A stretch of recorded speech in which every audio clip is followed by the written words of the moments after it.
Oi, foi. Bom, então a gente hoje precisa finalizar com um debate. A gente combinou de falar sobre as armadilhas do Ministério, mas o Gustavo me pediu que eu fizesse com vocês, não sei porque eu estou de óculos, porque eu não vou ler, depois, para daqui a 2 semanas, um trabalho de missiologia. Mas é uma coisa leve, tranquila. Eu vou passar, assim que a rede social voltar, eu vou passar lá na rede. Daqui a 30 dias, mais ou menos.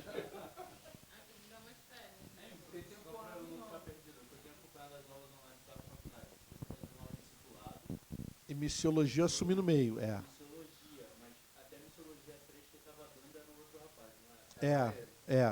Eu completei o período, é. Sim, sim, sim.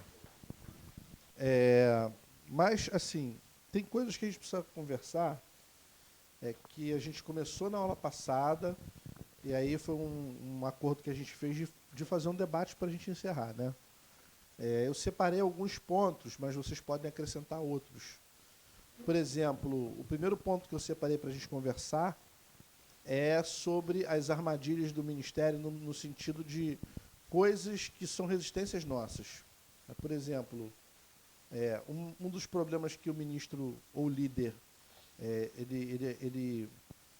ele precisa estar atento é, é, é a vontade do líder ou do pastor de ter um ministério que seja blindado de crítica.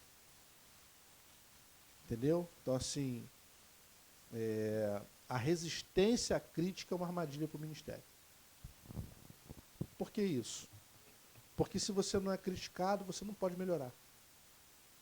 E ninguém é perfeito. Então, se eu proíbo vocês de me criticar, de criticar a minha aula, eu estou me impedindo de crescer.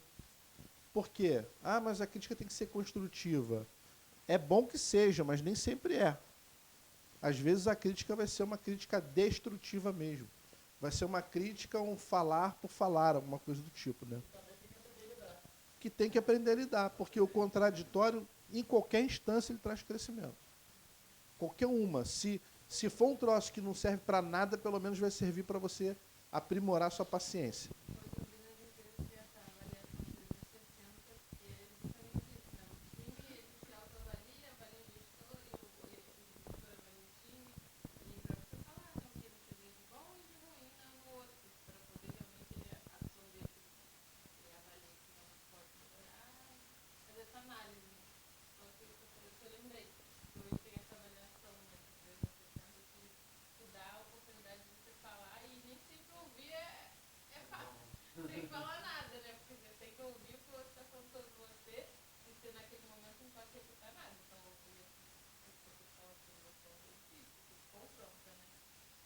Esse exercício aí a gente vê muito em grupo de mútua ajuda, né?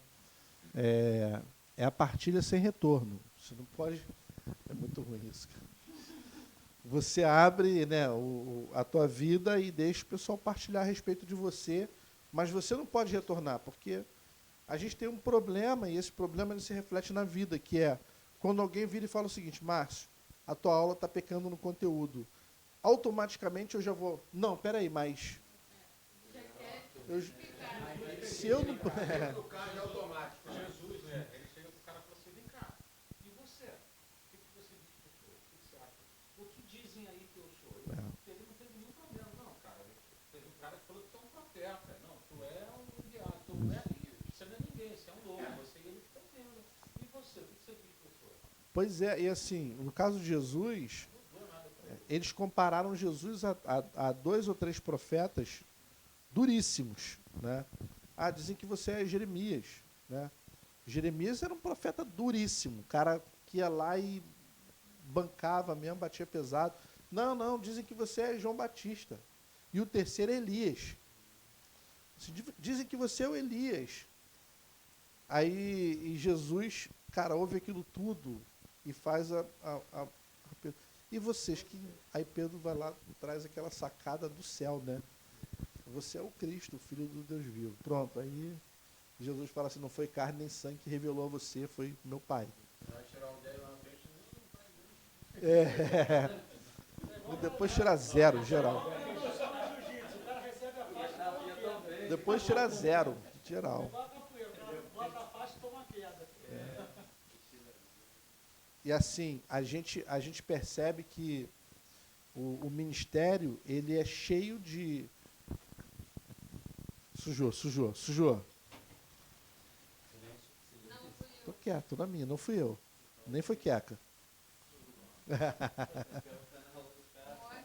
com ele e atrapalhar a aula. WhatsApp, pô. Eles moram juntos, mas Vai ter DR essa hora, pô. eles moram juntos, mas achando pouco tempo. É porque o WhatsApp parou, cara. Então tem que chamar. Tem que chamar. Ele ia falar, mas não deu. Voltou? Graças a Deus. 30 dias sem WhatsApp. O que vocês preferem? Vamos... Não, a gente vai falar sobre... A gente também vai falar sobre discipulado, mas... Graças a Deus. Mentira, 663. Mentira, aumentou agora para 1.213. Galera, deixa todo mundo Pegou a negação acumulada. Acumulou muito. Todo mundo mandou. Se chegou, né? Chegou aqui. Eu não quero nem ver. Eu não quero nem ver.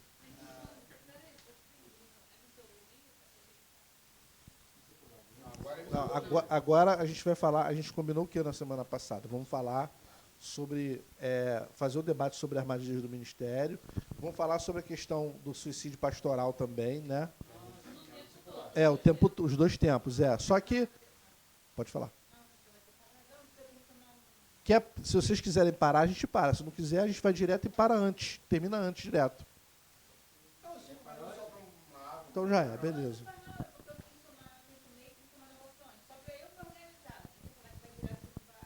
A gente se organiza no seu tempo, então, me avisa. Aqui é assim. Agora responda pra você, ó. Se sentiu um WhatsApp agora. É você que tem prioridade, mulher. A gente está aqui, marca um tempo, você para. Então, vocês dão um toque, tá? Tá, beleza. Então, assim, por nada. Assim, a gente fala sobre diversos assuntos, mas raramente a gente quebra a espiral do silêncio. O que é essa espiral do silêncio? É o movimento que a gente faz de se calar diante de alguém que tem uma provável, liderança que seja superior à nossa. Então, por exemplo, se a gente está aqui e tem pastores, quando o pastor fala uma coisa, é isso, é difícil a gente dizer assim, não, não é isso. Entendeu? Por quê? Porque a gente acaba colocando, trazendo para dentro da gente, fazendo não é uma reflexão, uma inflexão. A gente fica pensando no que poderia ser, mas a gente não verbaliza. Aí o outro não pode mudar. Aí isso vai virar uma bola de neve e lá na frente você vai explodir com a pessoa. Ou até com outra pessoa que tem menos culpa ainda do negócio. Por quê? Porque a gente tem um problema com criticar e com receber crítica. É só de receber crítica. Não, é de criticar também. Tem gente que tem uma comunicação passiva. Não consegue criticar. Não consegue falar. Então, assim, quando eu aprendi isso? Cara, eu aprendi isso, não foi na igreja, não. Eu aprendi isso no poder público. Na igreja, cara, eu fui ensinado a espiral do silêncio. Acabou. Não critica, não fala. Cara, pastor, cara. Segura aí.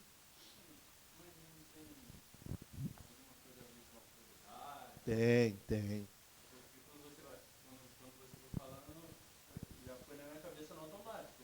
Eu aprendi assim, eu não fui de nenhuma outra igreja, entendeu? Eu conheci aqui e sempre ali um cara, eu acho, que fala muito sobre a autoridade espiritual. Você falou, quando o pastor fala uma coisa relacionada a uma pessoa que está abaixo, que não tem um cargo superior a ele, é meio que obediência, mas eu não sei, você começou a falar aí algumas coisas aí. Mas tem um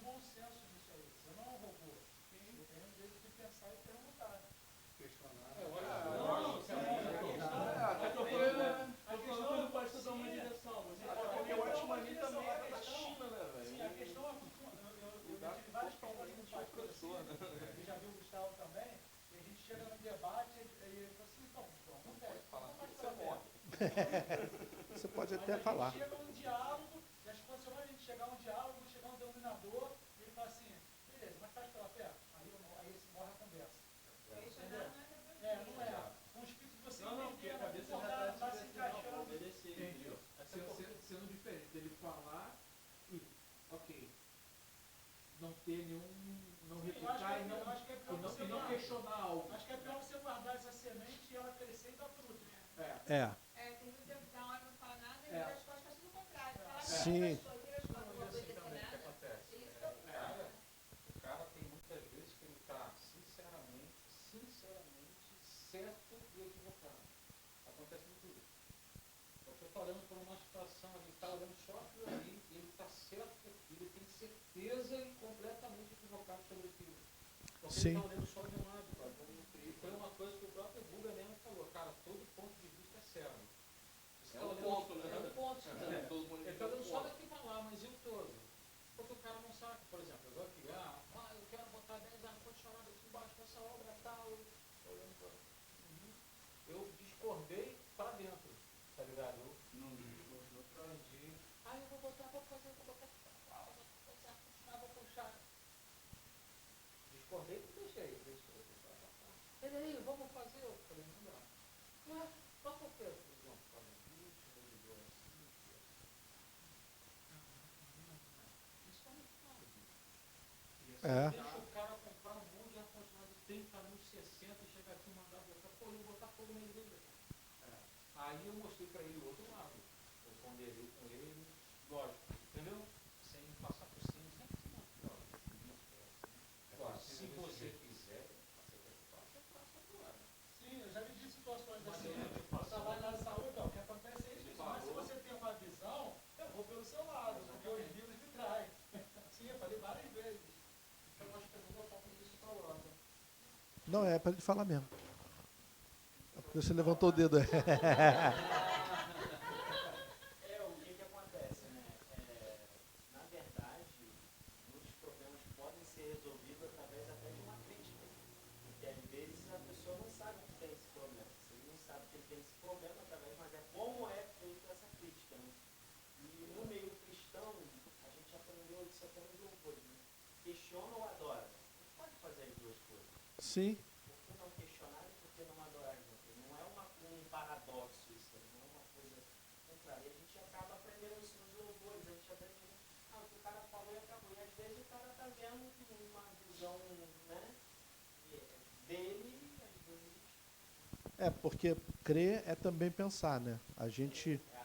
A gente pode, por exemplo, eu estava falando da quebra da espiral do silêncio dentro da igreja. É difícil, porque às vezes a gente usa do artifício da espiritualidade para poder reafirmar uma autoridade, né? E uma diretriz. Por exemplo, se eu chegar e falar, olha, daqui para frente todo mundo vai ter que vir de manga comprida no verão. Alguém vai levantar e vai perguntar por quê, né? E a resposta, claro que eu estou sendo bem simplista, tá? A resposta pode ser uma resposta muito bem arquitetada, calçada, mas embasada, sabe no quê? Cara, eu recebi uma direção. Quem é que vai dizer que o cara não recebeu aquela direção? Entendeu? Mas nenhuma outra igreja no mundo faz isso, não, mas a nossa faz. Porque eu recebi uma direção para essa igreja. E aí, como é que você vai fazer? Porque quando alguém invoca uma questão espiritual, você não tem como contra-argumentar, porque você não consegue sondar a pessoa. A gente falou e vai para Deus. Eu sou assim. É o que ele falou. Faz pela fé. Ô, mestre, desculpa. Eu vivi algo assim igual que acontece. Um barco estava uma rebelião, lá na Bíblia, essa rebelião para tirar o comandante. Só que passou. A autoridade do barco. Já vi que o negócio é bom. Só que o cara era um cara racista, não gostava de negro, de nordestino, e não gostava de ninguém que era abaixo da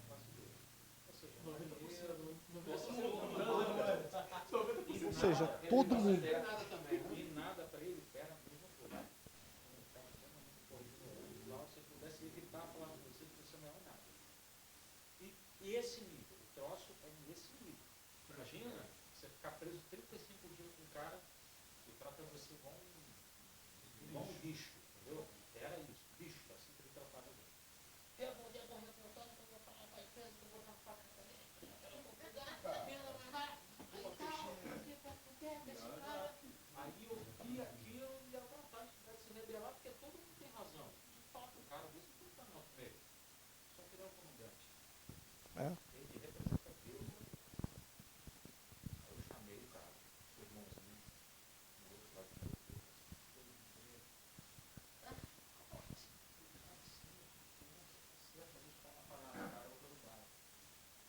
Então, se ele está certo, se ele está errado. Mas isso não está errado. A Bíblia fala isso. A gente pode discordar dele, condenar, mas o cara é obrigado. Todo mundo aqui do barco pode se rebelar contra o comandante. Né? Pô, tudo foi difícil pra caramba. O cara te tratar mal, você não poder falar e rebelar. Eu falei assim, só tem um jeito, vamos lá. Vamos levar isso para Deus. Deus vai ajudar a nossa causa. E foi isso. Senhor, ó, o senhor está vendo o que está fazendo para a gente, olha Deus. Cara, que gosta da gente, vai falar para a gente mal, o senhor está. O senhor pode, porque aí é comandante e comandante. Entendeu? Aí eu disse, o senhor pode tirar esse cara, botar um cara aqui direito, legal, não sei o que, para a cabeça da coisa. Não deu 2 meses para sair. Arrumou uma briga, a empresa tirou o cara. A empresa tirou o cara. Chegou, eles, a empresa tirou o cara. Eu tenho um cara que não é nem pai, assim, nem a mãe, entendeu? Uhum. Reconhece e tal. O barco ficou mais leve. Sim. A terra mudou. Mas a gente foi para Deus, cara. Tem uma hora que não tinha o que fazer.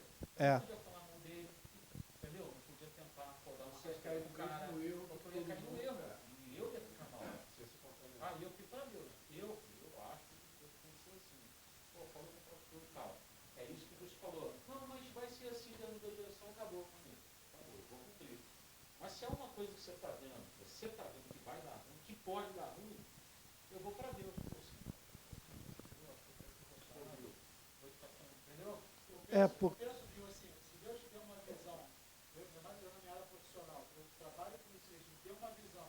Se eu me calo, eu estou com sangue na mão, eu falo, é isso, isso. Mas se você tem uma revelação que quer fazer, calma aqui, você vai ter segundo que eu sei. Porque eu sei que está na sua mão, você faz o que você quiser. É porque tem aquela coisa, né, aquela máxima até do militarismo, né, que a ordem descabida não se cumpre. Né? Se o cara falar assim, bota a cabeça desse maluco debaixo do tanque aí, não vou botar. Não vou botar. Cumpre você. É. Né? Essa direção é sua, faz você. Ah, você vai ser preso, então eu vou ser preso. Entendeu? Agora, a discordância, né, que você falou, né, que você pode discordar. Só prova o seguinte, que ele não é infalível, ele é um cara como outro qualquer, mas ele está no comando. Então, assim, se você fica insatisfeito, você tem 2 saídas. Se você for crente, você ora, se você não quiser mais ficar, você vai embora. Entendeu? Das 2, uma.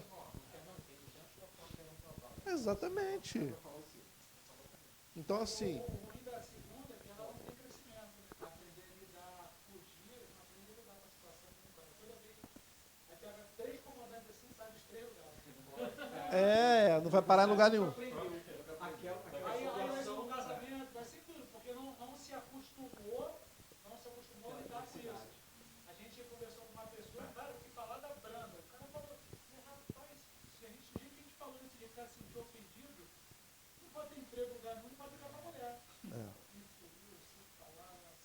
Só que ele falou, cara, você faltou 2 milhões, cara. Eu não entendo isso não, não sei o quê. Você tava matando o cara, não foi? Aí o cara não consegue um nível de repreensão assim, imagina. Vai discutir com a mulher, com o patrão, não, vai agora todos indo embora. Não, o que eu estou querendo dizer é que essa questão, você só aprende a lidar com a injustiça sofrendo justiça. Por exemplo, eu falei a questão do poder público, né? Quando eu venho de um background de igreja, de ser vamos dizer assim, né, o humano principal na igreja, o pastor presidente. Então, eu sei o que é as pessoas chegarem perto de você e ter uma intenção de criticar E eu consigo olhar para a pessoa, intimidar ela e ela não me criticar, entendeu? Porque assim, fala, o que houve? O cara, não, é outra coisa. Que eu também me esqueci. entendeu? Teve vários. Por quê? Porque a minha forma de tocar ministério sempre foi assim, eu estou aberto ao questionamento. Eu fazia reunião de liderança e falava, cara, vocês têm todo o direito de questionar, contanto que isso seja respeitoso. Né?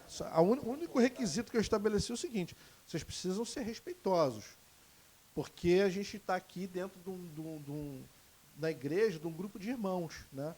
Acima de qualquer coisa, de pastor ovelha, a gente é irmão.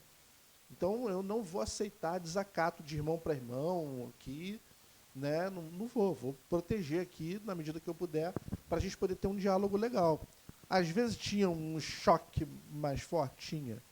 Né? Comigo teve. Por vezes eu não aceitei. Né? Teve coisas que, por exemplo, eu tinha nítida impressão de que a pessoa estava se opondo por se opor. Entendeu? Mas eu não vou deixar de ouvir. Eu vou ouvir. Ainda que a pessoa fale assim, na reunião está assim, coisas importantíssimas sobre o templo que está sendo construído. Aí o cara vem aqui e fala assim, tá bom, pastor, tudo ótimo aqui, mas olha só, aquela cafeteira ali está no lugar errado. Cara, para mim isso é uma contestação por contestação. Mas eu vou ouvir. Eu vou ouvir da mesma forma. Por quê? Porque não sou eu que caio no ridículo com uma contestação dessa. É o outro. Então, o meu papel enquanto líder é prover o espaço seguro para você falar. Né? E o papel de cada um que está ali é contribuir com bom senso, né? Dentro das questões que foram levantadas. Legal, chega no final, por exemplo, na questão pastoral de liderança, o pastor concorda ou não concorda, ele muda de ideia ou não muda. E aí a opção é sua, Né? Eu quero continuar, eu discordo, mas é uma coisa que não vai interferir na nossa caminhada. Nós vamos continuar caminhando junto. Uma coisa que eu tenho percebido, quase 100% das vezes que a gente chega com esse coração, o pastor pondera. Porque não é com um coração de questionar e brigar, é um coração de, acho que você não está vendo isso. Será que eu estou errado? Na maioria das vezes, a gente está todo mundo buscando o melhor. Só que de maneiras diferentes. Às vezes a gente está até falando da mesma coisa, mas de maneiras diferentes. Por exemplo, o que o pastor quer, no caso dos 10 ar-condicionados, é fazer a igreja ficar confortável. Mas o que ele, como técnico, sabe é que se ele puser 10 ar-condicionados, isso aqui vai pegar fogo. Os dois querem a mesma coisa. Ele também quer a igreja geladinha, entendeu? Ele também quer o conforto. Só que ele, como técnico, ele sabe qual é a amperagem, qual é a voltagem, qual é a carga que ele vai ter que pedir, a capacidade, tudo isso, e qual a potência do ar que ele vai ter que comprar para poder comportar ali. Então, um tem que aprender com o outro nessa história. Né? Por quê? Porque se o pastor ele é o mestre na igreja, o cara é o mestre da eletricidade. Então, ele precisa se submeter ao outro saber. E isso é difícil. É difícil. Não só aí a gente vai sair da esfera pastoral. Né? Não só na igreja, mas em qualquer lugar, porque, gente, chefe é chefe em qualquer lugar. Né? Aí, voltando para a questão do poder público que eu estava falando, né? Eu trabalho diretamente com o vereador e com o secretário, um monte de secretário, porque eu relaciono com um monte de secretário. O cara tem secretário pra caramba. Então, eu trabalho na Secretaria Regional do Fonseca, com o secretário regional, com o subsecretário, com o diretor do outro, que também é um secretário, com um monte de secretário que relaciona com a regional. E o meu papel é justamente fazer articulação. O que é isso, irmão?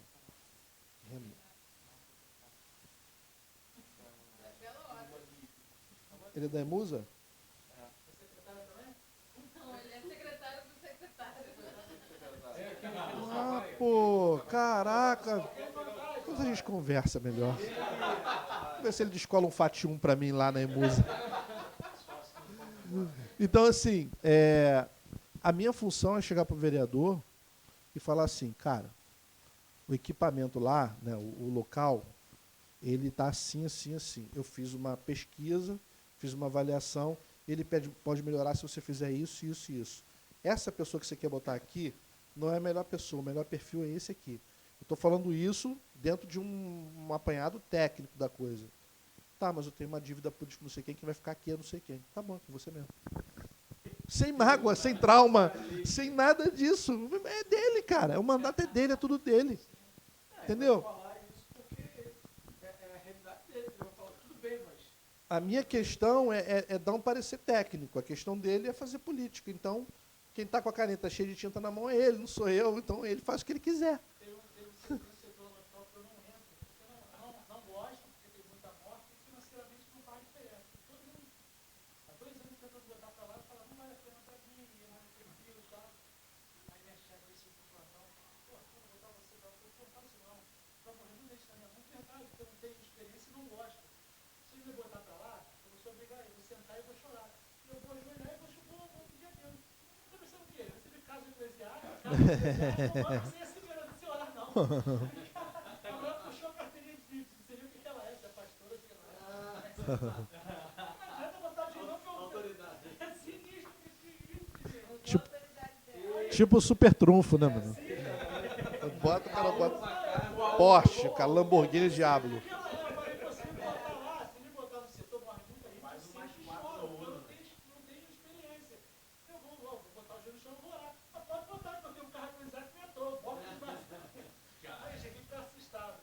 Então, um problema é essa questão da acriticidade. Você quer ter um ministério, mas não quer ser criticado. Cara, ter um ministério é pedir para ser criticado, né?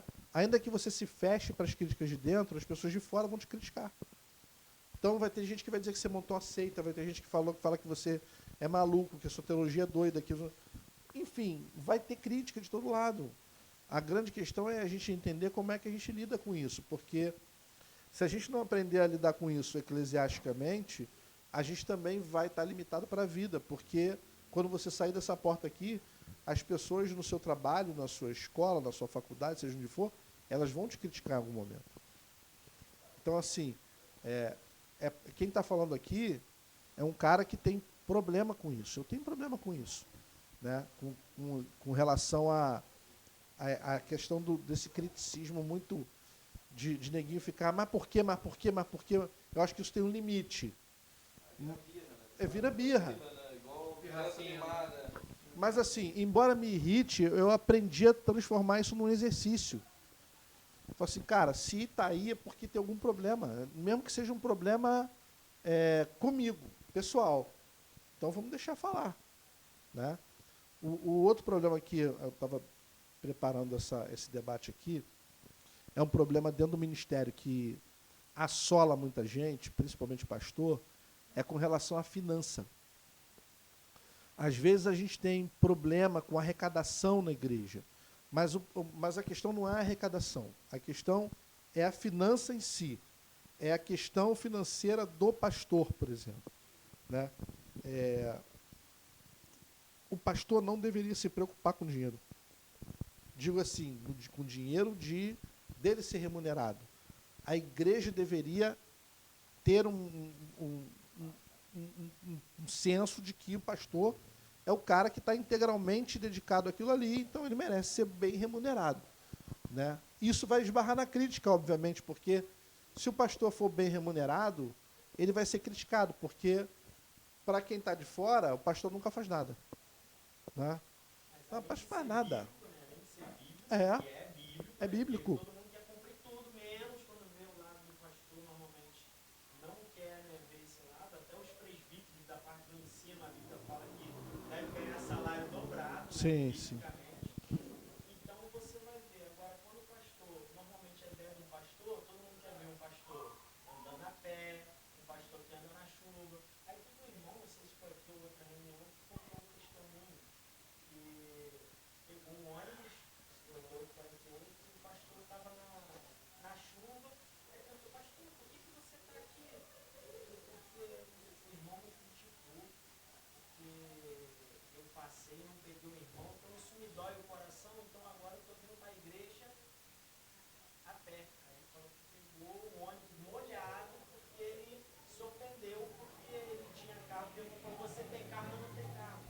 Missionário também passa por isso. Então, assim, o cara missionário passa muito. Missionário, o cara está no Marrocos.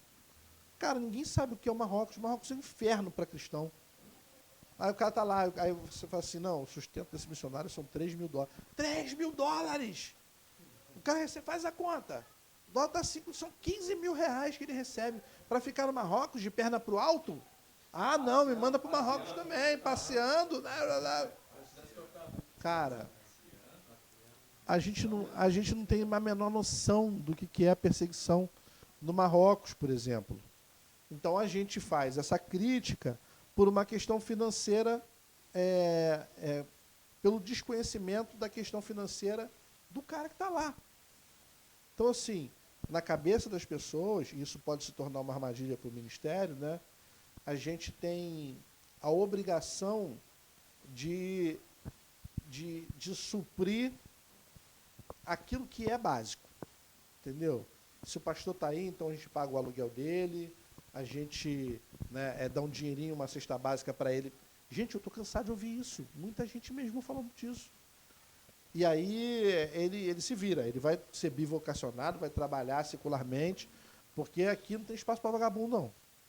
Como se o pastor fosse um vagabundo. Entendeu? Ele só fosse ali para pregar.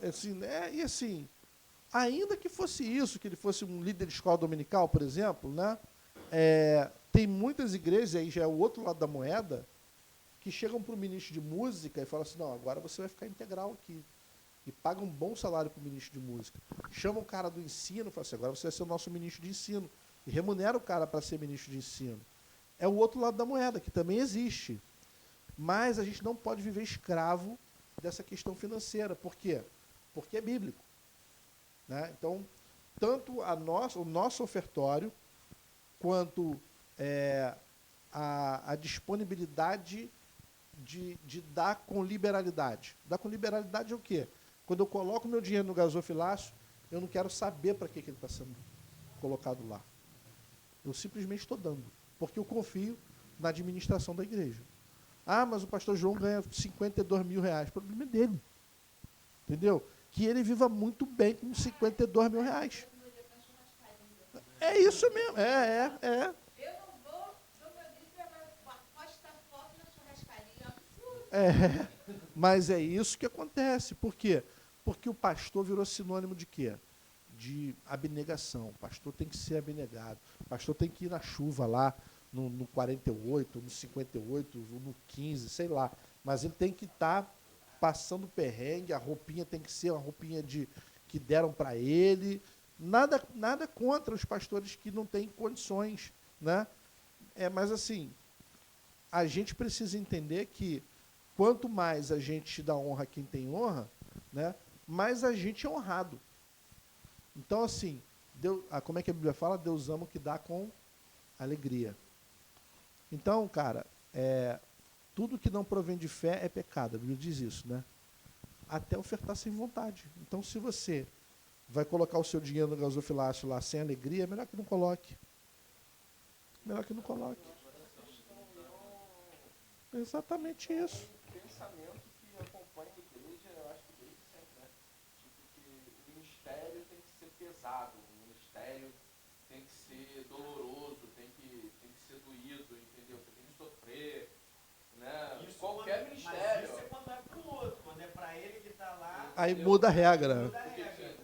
Porque, As pessoas vestem um personagem, né? Principalmente de tudo, né? Veste um personagem, às vezes até o cara que tá lá, ele veste esse personagem que ele tem que sofrer, como esse exemplo desse pastor. Que ele tem que sofrer, que ele é um cara infalível, que vai dar tudo certo, que aprende, né? Então, não vai dar tudo certo. Tudo tá errado na nossa vida. Quando alguém te critica, quando você achou que ia ter ali, às vezes você vai ter que voltar e dar a volta, ou aprender de novo, ou aprender com outro. Então, Você levantou a bola aí do louvor, vou aproveitar para dar uma cortada nessa bola que você levantou aí. A nossa teologia, infelizmente, é a música. Né? A gente não é guiado pela Bíblia, pelo que a Bíblia fala. A gente, que eu digo, não é a gente não, tá? 80% da igreja evangélica. A gente é guiado pelo que os cânticos dizem. Então, quando diz lá, se diante de mim não abriu o mar, como é que é o restante da música? Deus vai me fazer andar sobre as águas. Cara, vai ter vezes que Deus não vai abrir o mar e nem vai fazer você andar sobre as águas. Você vai ficar na luta ali na frente do mar. Ou você vai nadar, filho. Meu irmão, ou você nada ou você vai morrer mesmo, é isso aí. Se você não souber nadar, tá feito. Então, provavelmente, Só a vitória, né? provavelmente os compositores nunca fizeram um curso de teologia. Graças a Deus. Acho que a gente pode encerrar aqui. Inimigo foi repreendido. Com certeza os compositores não fizeram um curso de teologia, né? Você vai ver basicamente, né, os caras falam o que vem na cabeça e tudo que é propício a... que vem, que é o que convém, o que eles querem, é algo fantasioso e eles leem a Bíblia poeticamente. Olha a Bíblia, né? Como a gente teve a aula de Davi, né? Que foi algo muito confrontante, pelo menos para mim, quando a gente teve a aula de Davi na história de Israel com o pastor João, a gente já vê assim e fala, caramba, pô, real. Ele fala, cara, Davi tinha um sério problema de desvio de caráter. No final da hora ele falou, isso não foge muito da gente hoje. Né? A gente para refletir. Cara, tem pelo aqui não, né? Deixa pra lá. Precisa não, tranquilo. Eu vou conseguir exemplificar. Você falou do Davi, a gente pode falar do filho dele, Salomão, né? Salomão, cara, era um cara que tinha um problema sério com relação ao dinheiro. Ah, porque ele não tinha dinheiro? Não, porque ele tinha muito. É o outro lado da moeda. Ele foi o rei mais próspero de Israel, cara. Mas a que preço que isso aconteceu, né? Se vocês estudaram lá a história de Israel, tem lá a pincelada lá do templo, né? Davi não pôde fazer um templo, Salomão fez o templo. Quando Salomão fez o templo, ele se conchavou com o sacerdote de Zadok lá e montou um curralzinho do lado do templo para ganhar dinheiro com os bichinhos. Porque é mais fácil você comprar um bichinho do lado do templo do que arrastar ele de Maricá até aqui, Maria Paula, né? Passar um ano cevando ele na tua casa, com teu filho fazendo carinho no bichinho. Aí quando chega no templo, lá um ano depois, você vai e mola o bicho, né? Na frente do seu filho, que tem que ser assim, o sacrifício é esse. É por isso que o nome é sacrifício. Você tem que pegar o bodinho pequenininho, botar dentro da tua... Não é no quintal. É dentro da tua casa e criar ele com a melhor comida, a melhor ração, suas crianças lá brincando com ele, e vendo ele crescendo. E quando dá um ano, você pega suas crianças, o bodinho, e arrasta ele de Maricá até o templo em Maria Paula. Quando chega em Maria Paula, o pastor João pega uma faca e passa no pescoço do bode, mata o bode, com as crianças tudo vendo. O que é mais fácil? Você fazer isso ou você vir aqui do lado no terreno e comprar um bode ali e matar aqui dentro?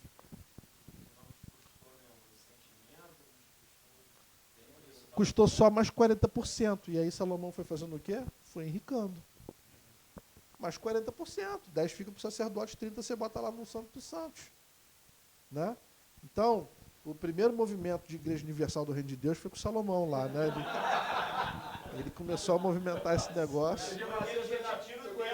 De Macedo começou lá. Não era à toa aquele tempo em São Paulo. Não é à toa. Não é à toa que é uma réplica. Tudo, cara, tudo quanto é lugar. Agora, sim, isso é problema com dinheiro também. Porque o problema do dinheiro não é só quando você não dá com liberalidade. É quando você também não sabe receber. Quando você quer sempre mais, quer mais. O cara casou com 700 mulheres para poder fazer o quê? Para poder arrecadar. Vamos arrecadar. Vamos fazer acordo político. Eu preciso do cedro do Líbano. Então eu vou me casar com a filha de não sei quem. Então, traz o cedro do Líbano. Agora eu preciso de uma terra mais fértil para eu poder cultivar tal coisa. Vou me casar com não sei quem. Eu preciso de uma aliança bélica. Vou me casar lá com a filha do faraó. Eu preciso... Meu irmão, o cara foi fazendo aliança com todo mundo. Por quê? Porque foi conveniente só? Não, porque tinha problema com o dinheiro. E quando ele fica mais velho, aí você pega o Eclesiastes, aí é lindo. Porque você vê o seguinte, que tudo aquilo é reputado a nada. Cara, as frases de Salomão, para mim, Eclesiastes é, assim, aulas cria, aulas. Então, assim, quando você pega Eclesiastes, você vê assim, cara, o rei velho, olhando para trás e falando assim, quanta besteira, para não falar outra coisa, eu fiz na vida. Pra que tudo isso? Ele fala, cara... Tem uma hora que ele para e fala assim, eu entendi que agora se alegrar com o fruto do seu trabalho. É isso que você... Caraca, imagina. Ele chega à conclusão que, assim, no original ele fala comer e beber gostosamente. É assim, o que vale da vida é sentar na mesa com a sua família, comer e beber bem e ter lá a mulher da sua mocidade do seu lado para você envelhecer com ela. É isso, é isso. E ainda diz assim, nunca neguei aos meus olhos aquilo que ele pôde ver e nem neguei às minhas mãos aquilo que ela pôde tocar. Então ele teve tudo. Tudo. Tudo que ele podia comprar, ele comprou. Tudo que ele podia ver, ele viu. Tudo que ele podia possuir, ele possuiu. Aí no final ele fala assim, você quer um conselho? Vale de nada. Estou aqui, velho, indo embora e não vou levar nada.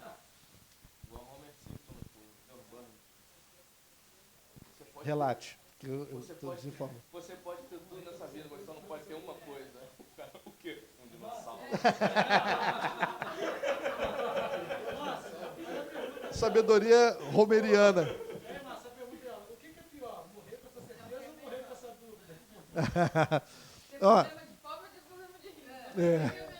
Aqui. Saber que realmente não valeu a pena tudo ou morrer por coisa que tanta coisa não considera na vida.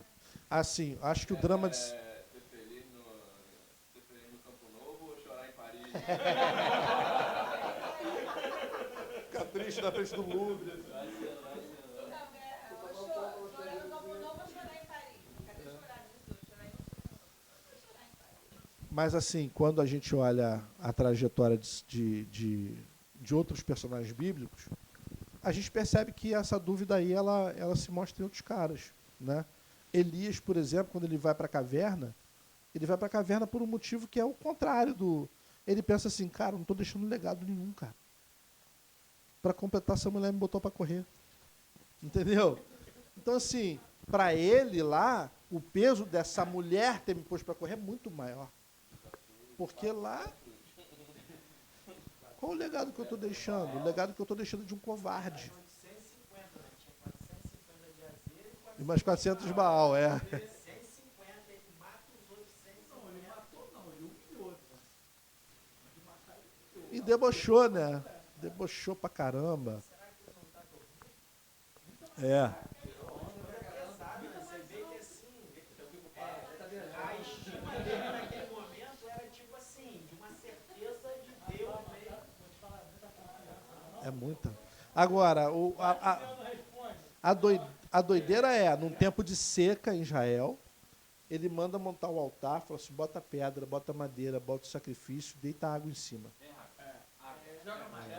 Aí você fala, pô, mas é para ficar tudo alagado? Não, é porque não tinha água mesmo. A confiança dele era tanta que ele falava assim, pode botar, não tem nada aí, a água, não, só tem essa aqui, joga em cima também, que Deus vai prover tudo.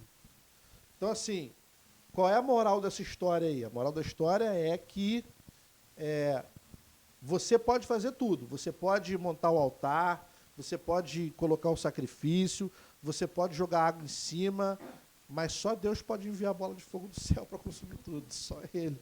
Então não adianta nada montar isso tudo, que nem os profetas fizeram, e ter um Deus morto, porque não vai resolver. Então, assim, mesmo assim, Elias passa por um episódio de depressão nítido, cara. O cara passa um momento ali de não querer ver ninguém, caverna mesmo, e Deus misericordiosamente vai lá alimentar ele. Né? E o papo que Deus tem com ele, ao contrário do que a gente pensa, não é um papo de sai daí. Né? É paciência, né, cara? Vai lidando com ele, lidando. Um anjo cozinha um pão na terra, um anjo cozinheiro, Deus fala, você não vai lá, prepara um pãozinho para ele, que não é assim, né? Prepara um pãozinho para ele.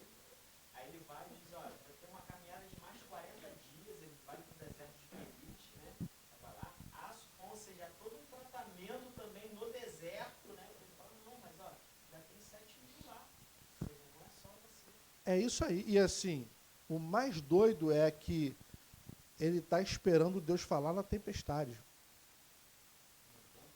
Vem o vento forte, Deus não fala. Né? Vem lá Deus não fala no brado. Aí vem a brisa. Aí Deus fala na brisa. Cara, isso é uma baita lição pra gente. Tipo assim, não é da forma que a gente quer, e Deus tem uma forma de tratar com cada um que é única. Então, com Elias esperava, para ele citar aquilo ali, Elias esperava que Deus fosse bradar com ele, né? Sai daí, vamos embora, você é meu profeta, né? Aquele Deus motivacionalzão lá, coach, né? Não, cara, Deus vai lá, vem, meu filho, sai aqui. Ele, eu estou sozinho, cara. Tá não. Tem mais 7.000 lá fora, cara.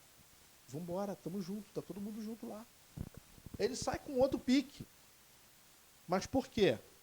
Porque o Senhor tem a sua forma de lidar com os seus, e assim, cada um é tratado de uma forma específica dentro daquilo que Deus entende como método para poder lidar com gente. Porque depressão, essas coisas aí, cara, embora a teologia neopentecostal diga que isso é demônio e tal, cara, isso dá toda hora em pastor, em líder. É porque nego suplanta e vai na raça, entendeu? Nego suplanta e vai no peito. Não vai em Deus, não vai em Deus. Rapaz, o que o pastor está fazendo? O pastor está em depressão. Rapaz, o que o pastor anda fazendo? Sim. Sim. Elias, E assim, Jesus no Getsemane, ele está num estágio absurdo de angústia, né? De forma que ele sua sangue, né? Assim, é porque a gente não consegue visualizar Jesus. Jesus não pode ser tão angustiado. Por quê? Porque já pagaram para a gente 1000 vezes, né, a ideia de que crente não pode deprimir, não pode ficar ansioso, não pode nada disso. Cara, Jesus está lá e ele está pensando sozinho. Olha o drama, ele pede para os caras vigiarem com ele, cara. Vigia comigo um pouco aqui, os caras dormem.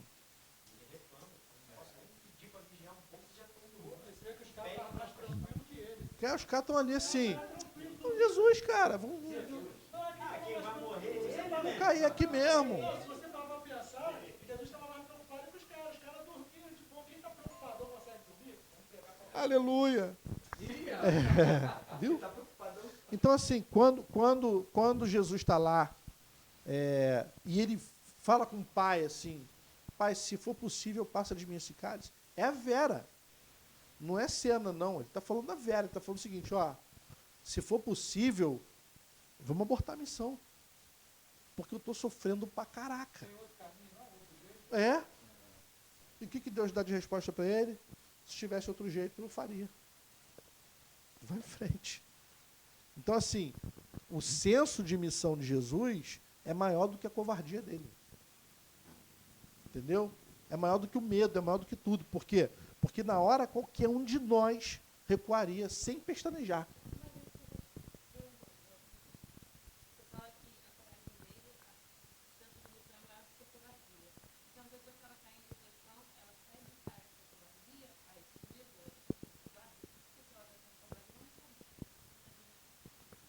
Não, às vezes ser covarde não é um sinal de fraqueza, é um sinal justamente do contrário,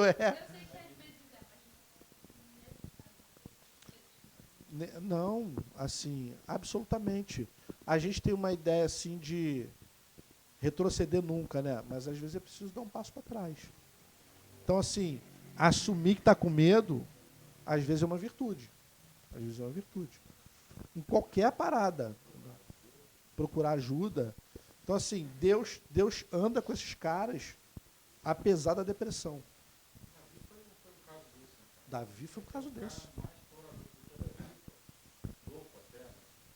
E aí depois você vê ele lá, amuado, escondido, fugido, né? E assim, como uma separada e tal. Aí o cara olha aquele texto, nossa, que poesia. Não é poesia, não. É perrengue. Não é poesia, não. É depressão, cara. É perrengue. Então, pô, você vê. Gente, ouve isso, né, cara? Assim como uma costa ser pela água, ali, que negócio, pô, que bonito. Tom de música lindo. Aí entendeu? Aí eu falei, Patrícia, o que eu queria do som? Aí eu falei, Corsa é o teu carro? Aquele carro? Aí eu fui ver o que era escrito, bicho, procura lá, é pra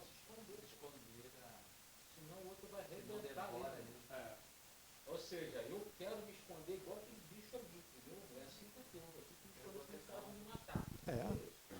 O Senhor é meu escudo, minha fortaleza, né? A gente não precisa de pastor,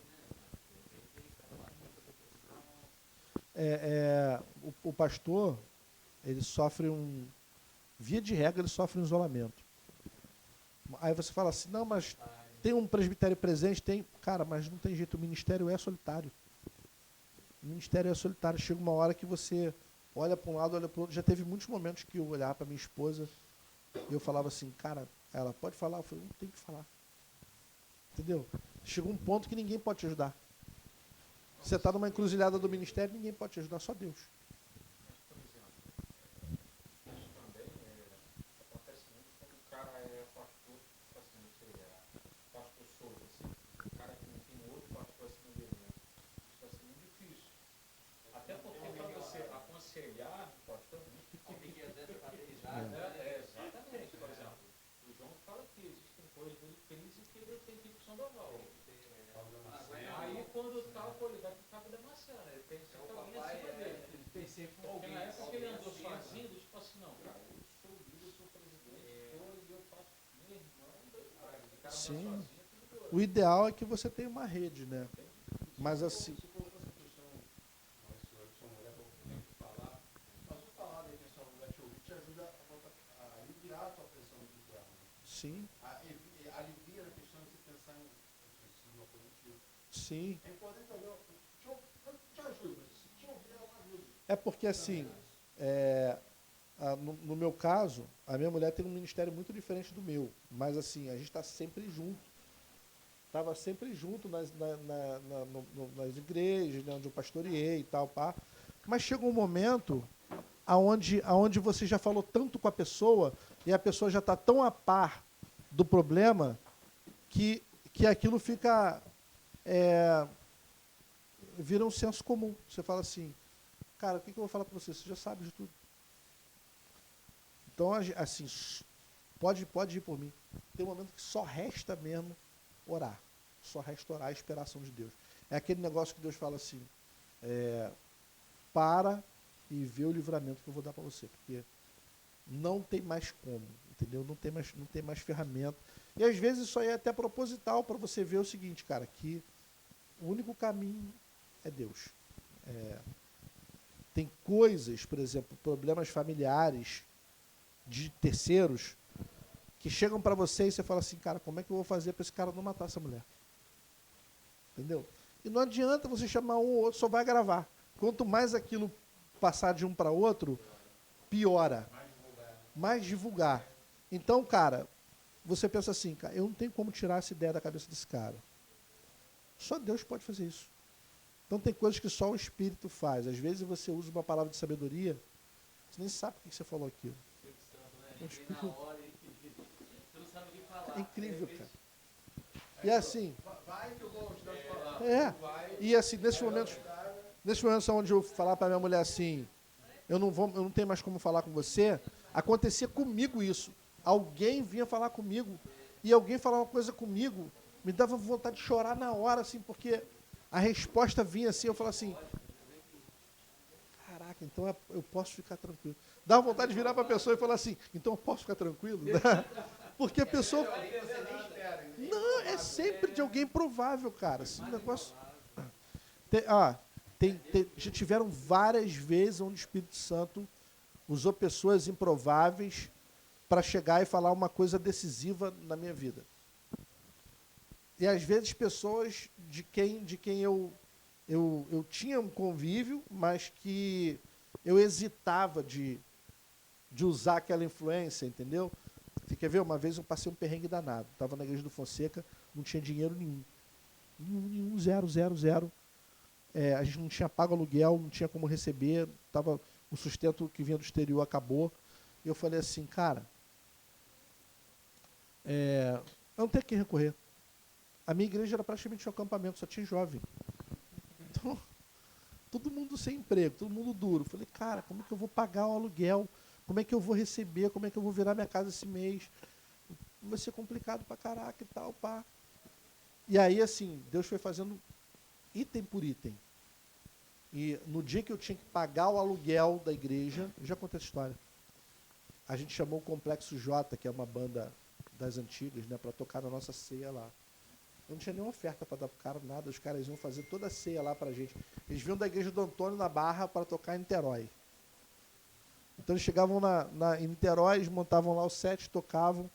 E nesse dia, eu estava assim, angustiado pra caraca, mas eu falei, dane-se, deixa rolar. E aí o Joel, que era o baixista lá do Complexo J, ele estava indo embora, ele voltou e falou assim, esqueci. Aí botou um envelope no gasofilácio. Foi embora. Cara, na hora da oferta, ninguém ofertou. Na hora da oferta, ninguém ofertou. O que me fez virar o espírito de desesperado a ponto de me matar, né? Que eu falei assim, cara, eu tenho que pagar o aluguel amanhã. Aí você tem aquela fé. Nessa oferta, Deus vai salvar. Foi ninguém ofertar. Eu falei, ninguém ofertou. Agora babou, mano. E aí, no dia seguinte, eu tinha que estar de manhã para pagar esse aluguel. 800 conto de aluguel, na época era dinheiro pra caramba. O Joel botou o envelope lá no coisa, quando o tesoureiro abriu o gasofilácio, voltou chorando. O que houve? 800 reais que o Joel ofertou.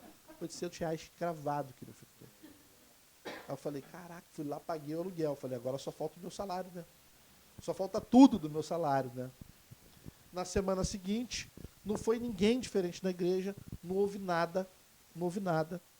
Mais uma vez a oferta, foram 2 ou 3 lá que ofertaram R$2, R$5, sei lá, né?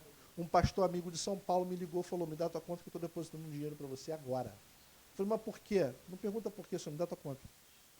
Ele botou o meu salário certinho na minha conta.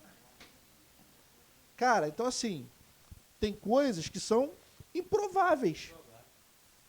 Hilton Figueiredo, cara, o servo de Cristo lá de São Paulo, que eu não via há um tempão, não tinha como ninguém falar com ele, entrar em contato. Ó, dá uma ajuda aí porque o cara está sem salário. Eu não abri isso para ninguém. Então, assim, essas coisas acontecem para a gente poder entender o seguinte, que a gente é extremamente dependente de Deus. E Deus usa pessoas para fazer com que o sobrenatural aconteça. Mas nunca é da forma que você está esperando.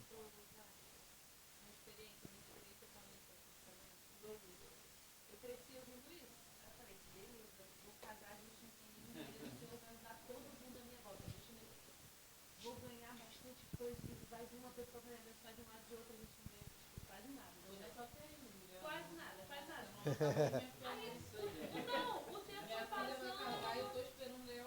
As pessoas foram usando, eu falei, como assim? Mas é doido, porque tipo, no nosso caso, se a gente ganhava X com o nosso trabalho, a gente começou a ganhar 3x, 3 vezes X. E do nada começou a surgir muito trabalho para mim.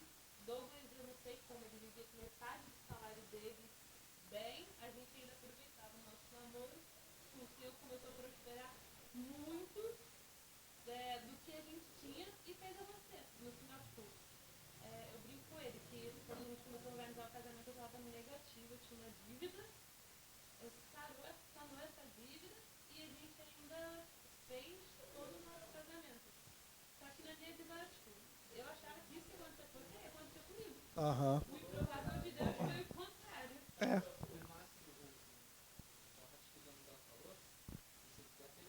Só essa parte, eu fiz complemento. E a gente apareceu uma pessoa e falou assim, cara, eu pago por tudo. E ele, a nossa liderança depois, não aceita. Quem paga por tudo é o Senhor. Apareceu alguém e falou assim, cara, eu vou pagar seu casamento todo. Não precisa nada, eu pago por tudo. Aí a gente correu pro Slash, Savante, Rota, não, isso não, porque quem vai ter que pagar por isso aí é o Senhor.